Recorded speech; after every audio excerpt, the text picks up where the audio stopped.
Now, people often ask, Nkechi, what is it that shaped and molded you into the lawyer you are today? And honestly, I really don't know, but it might have something to do with having been born the year of the legendary Brown versus Board of Education decision. That was 1 year before Rosa Parks defied the laws of this land, was ungraciously jailed. It was also 1 year before the body of Chicago's 14-year-old Emmett Till was found at the bottom of Mississippi's Tallahatchie River. 8 years before the indomitable Fannie Lou Hamer determined to register to vote. I mentioned all of this in these pages. I spent my whole career as an advocate for justice, and I knew I wanted to be a lawyer. And maybe this excerpt that I'm going to read, let me turn to one of my pages, will help to explain why. This comes from the chapter, Say It Loud, I'm Black and I'm Proud, the part dealing with my all-Black neighborhood junior high school. So I say, there was Mr. Lang, the teacher most catalytic to my developing a political consciousness. I have no recollection of his first name, but I remember him looking like a combination between younger versions of the academician Cornel West and poet Amiri Baraka. When I think of Mr. Lang, I recall a brown-skinned man with a beard and a big afro, kind of like Damani King, who used to be at Howard University, now that I think about it. Okay, anyway, the class he taught was either called Black Studies or Afro-American History, but whatever it was called, I could not wait to take it. But still, the only memory I have of that class is meeting Huey. I met Huey P. Newton on a huge poster tacked to the bulletin board of Mr. Lang's 8th grade Black Studies classroom.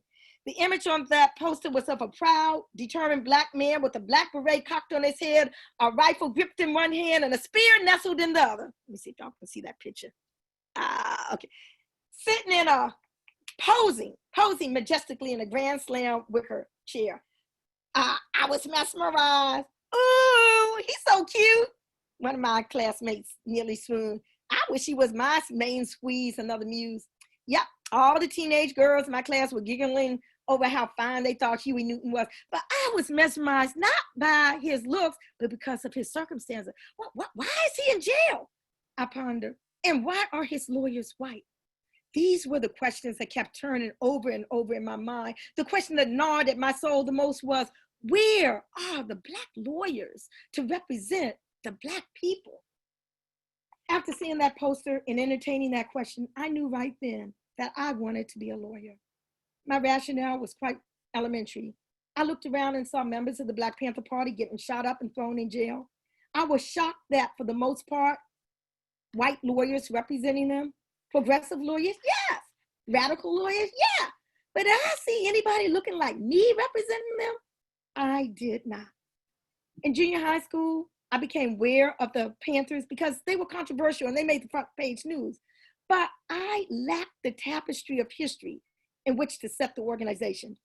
I didn't know about the 1857 Dred Scott case, where a Supreme Court justice proclaimed unequivocally in the United States court of law that a Black person in America had no rights, which a white man was bound to respect.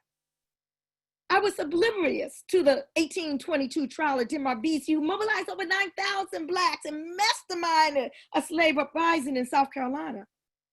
I had not a clue about the Amistad slave ship rebellion in 1841, where international law was applied in a domestic court in the United States. The judicial ruling served as a springboard for the release of kidnapped Africans destined for a life of enslavement. I had no knowledge of the governmental sabotage of one of the largest African descendant movements in the United States, Marcus Garvey and the Universal Negro Improvement Association. I didn't even know about the 4 little Black girls who had been bombed while attending Sunday school in Birmingham, Alabama when I was in 3rd grade.